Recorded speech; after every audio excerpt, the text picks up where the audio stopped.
السلام علیکم ورحمۃ اللہ وبرکاتہ۔ جو کہ ہماری ویڈیوز میں 5 سوالات ہوتے ہیں۔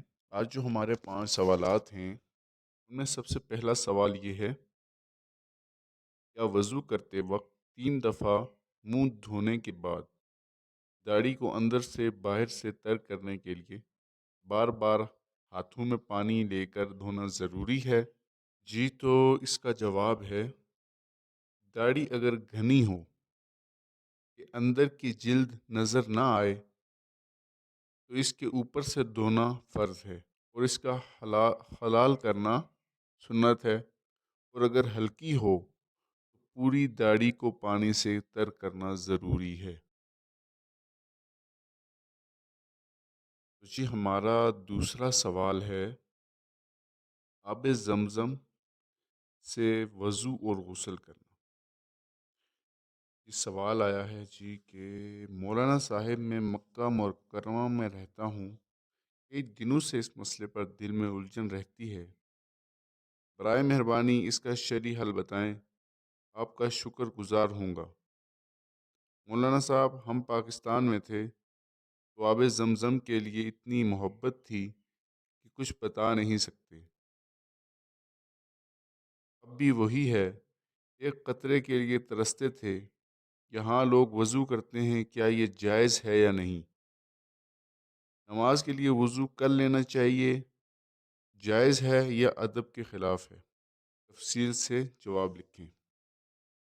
جی تو اس کا جو جواب ہے وہ، جو شخص باوضو اور پاک ہو، وہ اگر محض برکت کے لیے آب زمزم سے وضو یا غسل کرے تو جائز ہے۔ اس طرح کسی پاک کپڑے کو برکت کے لیے زمزم سے بھگونا بھی درست ہے، لیکن بے وضو آدمی کا زمزم شریف سے وضو کرنا یا کسی جنبی کا اس سے غسل کرنا مکروہ ہے۔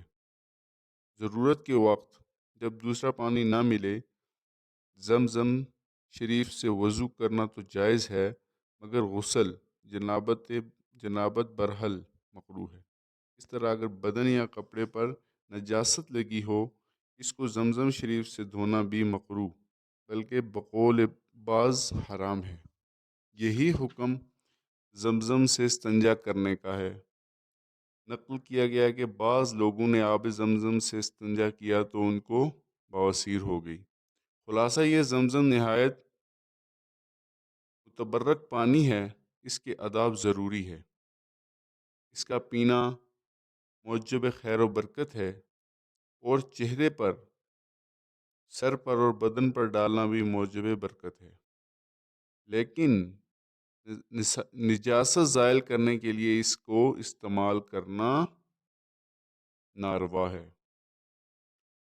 جی ہمارا تیسرا سوال جو ہے، اگر کسی شخص کو غسل کی حاجت نہیں ہے، یعنی وہ پاک ہے، وہ صرف نہاتا ہے، ظاہر ہے نہانے میں اس کا جسم سر سے لے کر پیر تک بھیگے گا، اس صورت میں وہ شخص بغیر وضو کے نماز پڑھ سکتا ہے یا نہیں؟ یاد رہے کہ وہ شخص صرف نہایا ہے، اس نے نہ نہانے سے پہلے اور نہ نہانے کے بعد وضو بنایا ہے، لیکن سر سے پیر تک پانی ضرور بہایا ہے۔ جی اس کا جو جواب ہے، غسل کرنے سے وضو ہو جاتا ہے، اس لیے غسل کے بعد وضو کرنے کی ضرورت نہیں، نماز پڑھ سکتا ہے، بلکہ جب تک اس غسل سے کم 2 رکعت نہ پڑھ لی جائیں یا کوئی دوسری عبادت جس میں وضو شرط ہے ادا نہ کر لی جائے، دوبارہ وضو کرنا مکروہ ہے۔ جی ہمارا چوتھا سوال ہے، اخبار جنگ میں آپ کے کالم میں ایک سوال کے جواب میں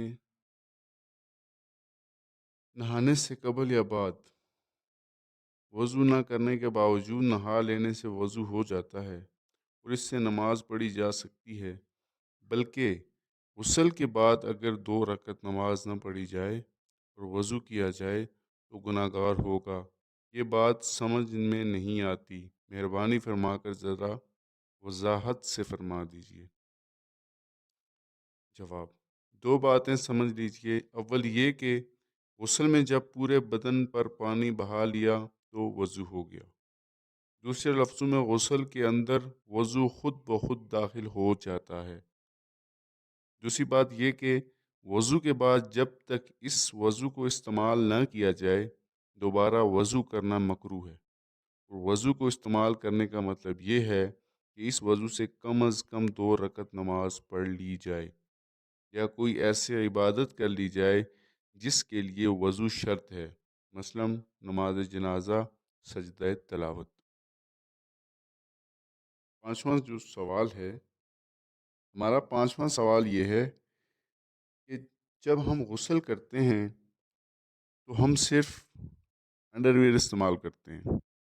میں نے کافی حضرات سے دریافت کیا کہ ہم جو پہلے وضو کرتے ہیں وہ ہو جاتا ہے یا نہیں، تو ہر ایک نے یہی جواب دیا کپڑے پہننے کے بعد دوبارہ وضو کرنا ضروری ہے ورنہ نماز نہیں ہوتی۔ اس کا جواب جو لکھا ہوا ہے یہ ہے، خدا جانے آپ نے کس سے پوچھا ہوگا، کسی عالم سے دریافت فرمائیے۔ غسل کر لینے کے بعد دوبارہ وضو کرنے کا جہاں تک مجھے معلوم ہے کوئی عالم دین قائل نہیں، اور یہ جو مشہور ہے کہ برہنہ ہونے سے وضو ٹوٹ جاتا ہے یا کہ برہنہ ہونے کی حالت میں وضو نہیں ہوتا، یہ محض غلط ہے۔ چلیں جی، اللہ پاک آپ کا حامی و ناصر ہو۔ اگر آپ کو ہماری ویڈیوز پسند آ رہی ہیں، مزید جو ہے ایسے سوالات، اس کے علاوہ وظائف اور بہت سی چیزیں اسلامک ٹاپک کے بارے میں اگر آپ مزید جاننا چاہتے ہیں تو ہمارے چینل کو سبسکرائب کریں، لائک کریں، شیئر کریں۔ جزاک اللہ۔